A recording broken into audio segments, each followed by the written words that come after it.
Alors les chapelles osiriennes répondent pour la plupart à un plan régulier avec une rampe d'accès, une avant-porte, une salle hypostyle limitée à 4 colonnes, une deuxième porte et ensuite un naos qui constitue le cœur du sanctuaire. La première porte de la chapelle d'Osiris ou Néfer, maître des aliments, nous informe sur les acteurs de sa création.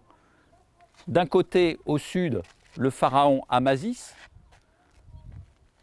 alors qui est représenté dans la partie sud, puisque c'est lui qui a la prééminence, face à des divinités qui font partie du cercle ammonien en quelque sorte. Ici, on a Amon-Ré Kamoutef, au-dessus, on a Ronsu, et de l'autre côté, au nord, on va avoir la divine adoratrice, cette princesse royale Ornès Néféribré, fille de Psamétique II, qui est à la tête du domaine d'Amon. Et elle est placée en parallèle au roi. Elle est suivie par le grand intendant Sheshonq, qui est un haut personnage, et c'est celui qui est très probablement le superviseur de l'ensemble de la construction du monument. Et d'ailleurs, ce personnage s'est fait représenter dans l'embrasure de la porte, en train de faire un geste d'adoration, et on a 2 colonnes de texte, utilisant d'ailleurs des graphies alphabétiques caractéristiques de l'époque saïte, montrant l'érudition du personnage, qui détaille les qualités de ce grand intendant de la divine adoratrice qui était Sheshonq. On a d'abord un corridor dont la décoration est particulièrement intéressante. On a les porteurs d'offrandes dans le premier registre, et au-dessus, on a une succession de divinités, Horus dans les fourrés, protégés par Montu, et ensuite, sous la protection de la triade Menfite, Ptah, Néfertum et Sermet, on a une petite niche qui surmonte un motif bien connu dans les représentations égyptiennes, celui du Sématawi, donc de l'union des 2 terres.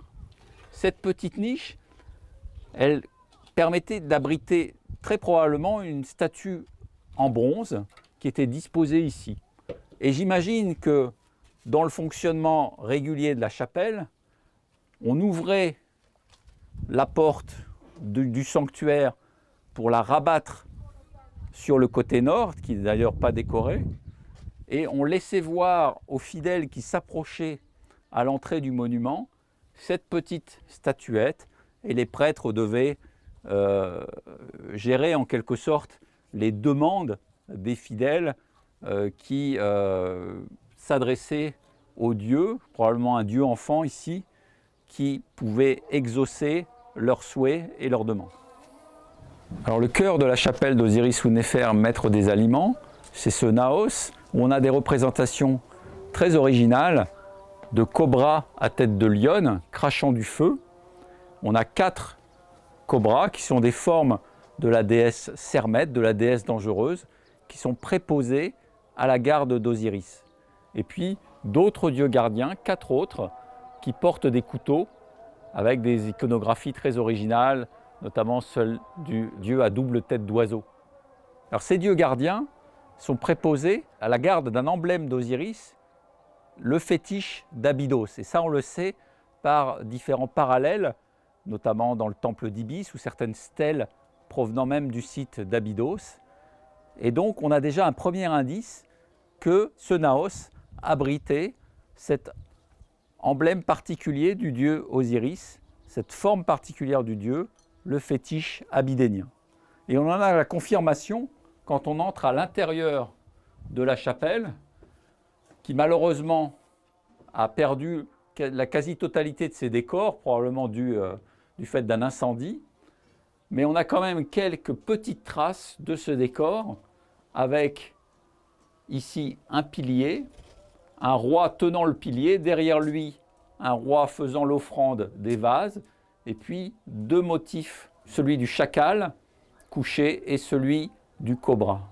Et on voit aussi dans la partie supérieure des petits cercles. Eh bien, on a une scène qui permet de comprendre les maigres vestiges de celle-ci.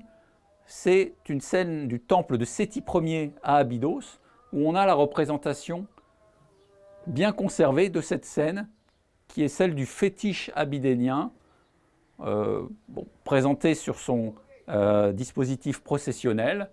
Et donc on a une copie ici de cette scène du temple de Séti Ier à Karnak. La preuve qu'ils ont transposé en quelque sorte toute cette imagerie d'Abydos, la ville sainte d'Osiris, à Karnak. Ils ont voulu en quelque sorte reproduire les cérémonies abydéniennes à l'intérieur du temple de Karnak à la 26e dynastie. Alors quel est le lien entre cette forme, maître des aliments, et Abydos et le fétiche d'Abydos? Eh bien en fait, les textes mythologiques nous disent qu'Osiris est mort dans le château des aliments à Abydos. C'est le lieu spécifique du meurtre d'Osiris par Seth. Et les croyances égyptiennes voulaient que de la décomposition du cadavre d'Osiris naissait la végétation, puisque ce sont les humeurs sorties de son corps qui fertilisaient le sol. Donc on a une connexion directe entre le corps d'Osiris, le fétiche d'Abydos qui était aussi conçu comme le reliquaire de la tête du dieu, et puis ce processus de fertilisation du sol de l'Égypte. Donc c'est ce qui permet de relier cette forme maître des aliments d'Osiris au culte du fétiche abydénien. Alors à côté de cette analyse épigraphique qui nous a permis de comprendre le rôle de cette chapelle, qui est un reposoir du fétiche d'Abydos, eh bien les fouilles archéologiques ont également permis d'éclairer les rituels qui s'y déroulaient.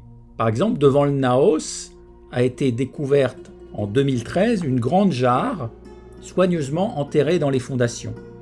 Et cette jarre est similaire à celle qui est représentée sur un papyrus d'époque saïte qui provient d'Abydos, jarre qui nous est présentée comme étant destinée à protéger Osiris de ses ennemis.